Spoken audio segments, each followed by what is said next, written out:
It was a February night in Florida, and the phone would not stop ringing.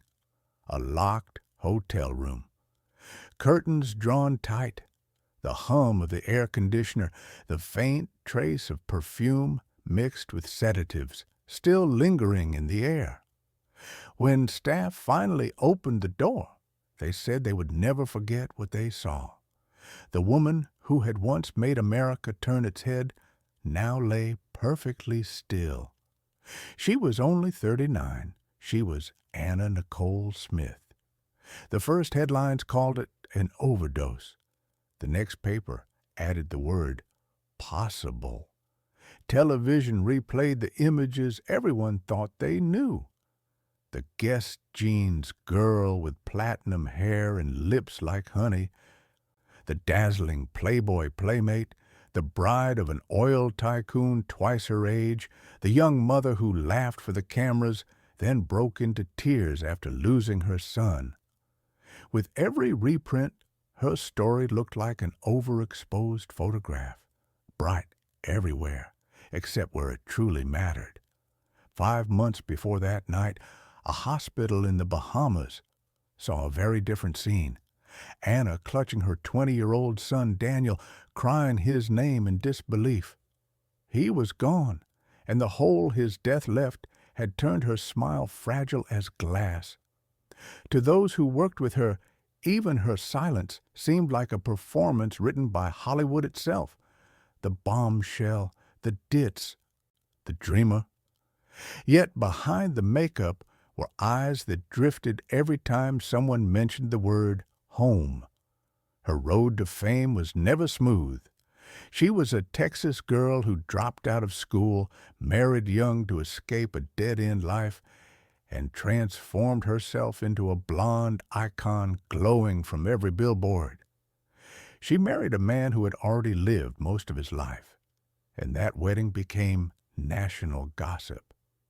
When he died, a labyrinth of lawsuits opened, pulling her into a battle where every document cost her another piece of her soul. The cameras never left, the headlines never stopped, and pills became both her lifeline and her anchor, dragging her under. On the morning they found her, the old questions returned, fresh as if invented anew. Was it simply the accident of a heart too tired to keep beating? Or the final note of a plan written in someone else's hand? Who prescribed the drugs? Who guarded her nights? Who profited each time her chaos sold millions of views? Or was it nothing but disorder, with a woman at its center who wanted one simple thing all her life? To be loved, not for her body, not for her scandal, but for herself. To understand how a girl no one knew could climb to the top of American fame and then fall into its deepest abyss, we have to step backward, back to the dusty heat of Texas, where another name was once called softly in a cramped house. Before she was Anna Nicole Smith, she was a barefoot girl with worn shoes and a dream bigger than the horizon. That is where the story truly begins. Before she was a tabloid obsession, before her name was written in neon, she was simply Vicki Lynn Hogan. Born on November 28, 1967 in Houston, Texas, she entered a world already stacked against her. Her parents' marriage fractured quickly. Her father left when she was still a baby. Her mother, Virgie, raised her with a firm hand, but the family was poor, and the house often felt too small for the storms inside it. As a little girl, Vicki was shy, clumsy, unsure of her place. Teachers described her as quiet, easily distracted. She spent hours daydreaming, scribbling notes in the margins of her school books, imagining a life far beyond the flat, dusty landscapes of rural Texas. Like Norma Jean before her, she longed for escape, but escape seemed impossible. By her early teens, She was restless and unsettled. She didn't excel in school, often skipping classes. The other kids laughed at her accent, her awkwardness, her hand-me-down clothes.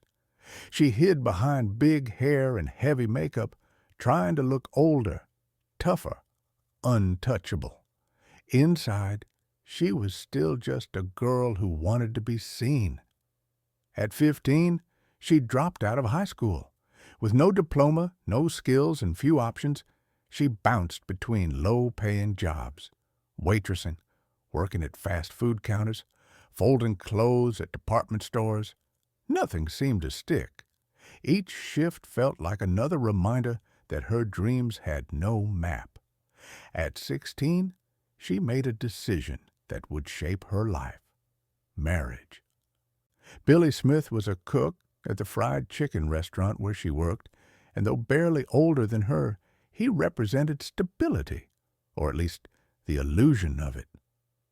In 1985, barely 17, Vicky became a wife. A year later, she became a mother, giving birth to her son, Daniel. For a moment, it seemed like the beginnings of a family might fill the void. But the fairy tale was fragile. The marriage cracked under the weight of poverty and immaturity. By the late 1980s, Vicky was a single mother struggling to provide for her child. She moved back and forth between her mother's house and cheap apartments, constantly chasing rent, constantly falling short. This was the foundation of the woman the world would later call Nicole Smith, a girl from nowhere, carrying scars of abandonment, desperate for a way out. She had no connections, no safety net, no guide, but her own hunger for something more. And hunger, when sharp enough, can push a person to transform. For Vicky, that transformation began in the unlikeliest of places, a smoky strip club on the edge of town, where the stage lights would shine on her for the first time. The nightclub was loud, smoky, and pulsing with neon. It wasn't Hollywood. It wasn't Paris. It wasn't even downtown Houston. It was a strip club called Rick's, a place where escape was sold by the song. For Vicky Lynn Hogan, it was never about seduction. It was survival. A single mother in her early 20s, she needed money fast, and this stage offered more than waitressing ever could.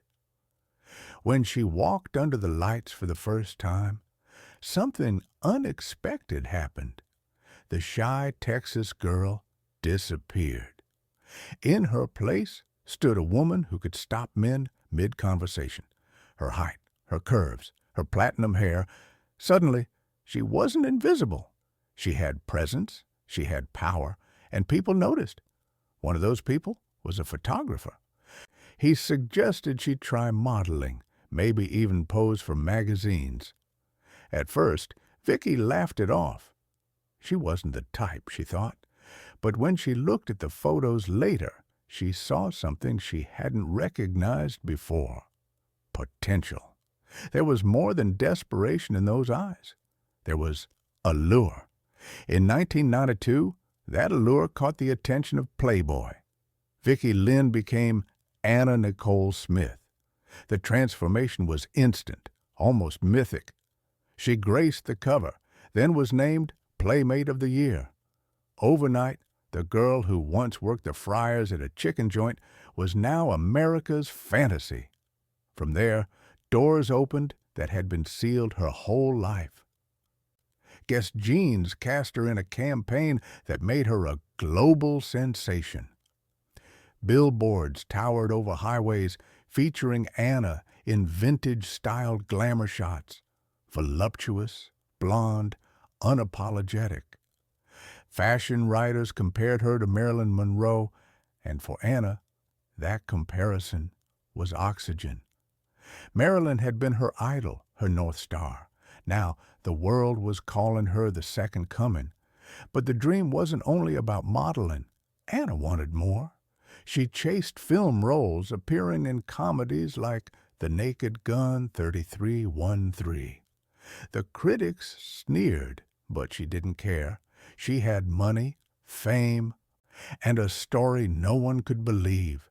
The girl from nowhere who had turned herself into a cultural icon, yet beneath the sequins, the cracks were already forming. Fame was addictive, but it was also fickle. Studio executives liked the curves but doubted the talent. Directors cast her for spectacle, not substance. She was seen but not respected, adored but not protected. And then, in the middle of this glittering chaos, she met a man who would change everything. J. Howard Marshall II, an oil tycoon nearly 60 years older. For some, it was love. For others, it was strategy. For Anna, it was both, affection and security. A father figure and a ticket out of every hardship she had ever known. It looked like a fairy tale. Playmate marries billionaire. But in reality, it was the first chapter of a darker saga, one that would follow her to her grave. By the mid-1990s, Anna Nicole Smith was everywhere. Her face beamed from the covers of magazines. Her body towered over highways on massive guest billboards. Her name floated in late-night jokes and gossip columns. She was no longer Vicki Lynn from Texas. She was a cultural phenomenon. And then came the wedding that cemented her legend. In 1994, at age 26, she married J. Howard Marshall II, an oil billionaire nearly 90 years old. The image of the blonde bombshell and the frail tycoon became front-page news across the world. To some, it was a love story. To others, it was a punchline. The tabloids branded her a gold digger. Talk show hosts mocked her. But Anna insisted it was real. "He took care of me," she said. "No one ever had before." Less than a year later, Marshall was dead. And with his death came the storm. The billionaire's family refused to give Anna a cent. What followed was one of the longest, most vicious inheritance battles in American history. Courtrooms filled with cameras. Headlines screamed about greed, betrayal, and a widow fighting against a dynasty. Anna became both villain and victim, painted as a caricature in mink and diamonds. At the same time, her career stumbled. Hollywood offered few roles beyond parody. She made cameos, posed for photo spreads, even launched her own reality show years later. But the respect she craved never came. The weight of public ridicule grew heavier. She numbed herself with pills, painkillers, sedatives, whatever quieted the noise. Her body, once worshipped, became another battlefield. Weight gain sparked cruel tabloid covers. Paparazzi followed her relentlessly, photographing every stumble, every slurred word, every late-night collapse. The same public that once adored her now treated her as spectacle, proof that beauty always comes with a price. Still, Anna fought to keep going. She laughed loud, posed bold, lived like she had nothing to lose. But behind the laughter, shadows gathered. The lawsuits dragged on for years. Her fortune shrank. Her dependency on medication grew, and her private life grew more chaotic. Friends who came and went, lovers who betrayed, advisors who seemed to profit more from her downfall than her success. By the early 2000s, Anna Nicole Smith was both everywhere and nowhere. Her image plastered across tabloids, her soul slipping out of reach. The dream that had once lifted her from poverty was now suffocating her. And then came the blow that would shatter her completely, the sudden, devastating loss of the person she loved most. The breaking point came in September 2006. Anna Nicole Smith had just given birth to her daughter Danilyn when the unthinkable happened. Her first child, Daniel, the boy she had raised through poverty, the one constant in her turbulent life, collapsed and died while visiting her in the hospital. He was only 20. Witnesses said she screamed, clutching his lifeless body, begging him to wake up. For years she had been mocked as a cartoon, a joke in sequins. But in that moment she was only a mother, broken beyond repair. Friends would later say that Daniel's death was the day the light left her eyes. She never recovered. Grief consumed her. She spiraled further into pills, methadone, sedatives, a pharmacy's worth of prescriptions. The same tabloids that once laughed at her weight now circled like vultures over her mourning. She hid from cameras, her speech slurred, her movements heavy. Even when she appeared in public, it was clear she was drowning. The lawsuits over her late husband's fortune still raged on, each hearing dragging her name through the mud again. Lawyers and advisers circled her estate like sharks, some claiming to protect her, others accused of exploiting her. She trusted the wrong people. She pushed away the right ones, and she grew more isolated even as the world still watched. Her personal life unraveled further. Multiple men claimed to be the father of her newborn daughter, each one filing suits, each one feeding the circus. TV panels debated custody, tabloids printed paternity charts, and Anna was reduced to scandal headlines once again. Behind the neon and the noise, her health was collapsing. She fainted at photo shoots, canceled appearances, disappeared for days. Her body bore the toll of years of drug use, weight fluctuations, infections, constant fatigue. Yet she kept smiling for the cameras, kept pretending the performance wasn't killing her. By February 2007, Anna Nicole Smith was living in a hotel in Hollywood, Florida. She was 39, but she looked decades older. On February 8th, she was found unresponsive, surrounded by pill bottles. The official cause, an accidental overdose. But as with everything in her life, the story was never so simple. Some said she was haunted by Daniel's death and simply couldn't go on. Others whispered about conspiracies, about people close to her who had too much to gain. Investigations followed. Accusations flew. But the truth remained tangled in shadows. In the end, the girl who once dreamed of escape had been trapped in a cage of fame, wealth, and grief. Her fall was not sudden. It was a slow unraveling, years in the making, ending in silence in a hotel room far from the home she had always wanted. Even as her life spun out of control, Anna Nicole Smith never stopped reaching for redemption.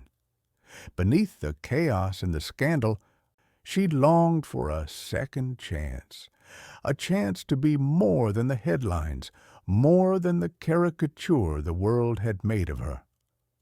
After Daniel's death, she tried to pour her remaining strength into her newborn daughter, Dannylyn. Friends said she would cradle the baby for hours, whispering promises that this child would never feel the abandonment she had endured. In those rare, quiet moments, Anna seemed softer, calmer, almost determined to rewrite her story through motherhood. She also spoke of wanting to return to work, to act again, to rebuild her image not as a punchline, but as a performer. She reached out to photographers she trusted, hoping to capture a fresher, gentler side of herself. "I want them to see me as a person," she reportedly told one confidant, "not just the joke they made me into." There were glimpses of resilience. She enrolled in detox programs, spoke of cutting back on pills, and for short stretches seemed clearer, more present. She dreamed of launching her own projects, building a stable future for her daughter. At times, the laughter that once made her famous returned, not the hollow laugh of a reality show, but the unguarded joy of Vicki Lynn, the Texas girl she had once been. But healing was uneven. The lawsuits dragged on, draining her energy. The media frenzy over Danny Lynn's paternity kept her name splashed across tabloids. Every step toward recovery seemed to trigger another wave of intrusion and ridicule. The people closest to her, lawyers, companions, doctors, were often accused of enabling her addictions rather than stopping them. Still, she clung to hope. Just weeks before her death, she appeared in new photos, smiling with her daughter, her eyes tired but luminous. She told interviewers she wanted to retreat from the spotlight to raise Danny Lynn in peace. "I want a normal life," she said, a phrase almost tragic, because normal had never been within her reach. Anna Nicole Smith's final chapter was not just one of collapse. It was also one of defiance, a refusal to give up, a fragile but genuine attempt to reclaim what fame had stolen from her: dignity, love, and the right to simply live as herself. But fate, or perhaps the shadows around her, never gave her that chance. When the news of Anna Nicole Smith's death broke on February 8, 2007, the world reacted with a strange mix of shock and inevitability. Television networks ran montages of her most glamorous moments, while tabloids replayed her stumbles and scandals. Some mourned a lost beauty, others mocked a fallen star. Few paused to see the human being beneath the caricature. The official story was simple: an accidental overdose. But the questions were endless. Who had given her the pills? Who had failed to protect her? Who stood to gain from her estate, her daughter, her legend? Courtrooms buzzed with depositions. Lawyers argued over custody of Danny Lynn. Men came forward claiming paternity, their faces splashed across headlines like actors auditioning for a role. Anna's death was not the end of the circus. It was its cruel encore. Yet amid the noise, one image remained untouchable: Anna as a mother, cradling her newborn daughter. The courts eventually named Larry Burkhead, one of her former partners, as Danny Lynn's father. Today, that child grows up carrying the legacy of a woman the world both adored and destroyed. For the public, Anna Nicole became something larger than life and death. To some, she was a cautionary tale, a warning about the price of fame, the dangers of excess, the cruelty of celebrity culture. To others, she was a modern-day Marilyn Monroe, a symbol of fragile beauty consumed by a world that wanted too much. The comparisons were more than skin-deep. Both were blonde bombshells. Both chased respect they rarely received. Both died young and under clouds of mystery. In the years since, documentaries, books, and endless retrospectives have tried to answer the same questions. Was she a manipulator or manipulated? A gold digger or a lost girl looking for security? A tragic figure or a resilient survivor? The truth is that she was all of these things and more. Her story is one of contradictions. She rose from poverty to global fame, yet never escaped the loneliness of her beginnings. She laughed louder than anyone in the room, yet cried harder when the camera stopped. She lived as a fantasy, but longed only for something real. Perhaps that is why people still talk about Anna Nicole Smith. Not just because she was beautiful, not just because she was scandalous, but because she embodied the fragile line between adoration and destruction, between dream and nightmare. In the end, her legacy is not just the headlines or the court cases. It is the reminder that behind every glittering image is a person, scarred, searching, human. Anna Nicole Smith may not have been perfect, but in her imperfections, millions saw their own reflection. The hunger for love, the fear of loss, the desperate hope for a better tomorrow.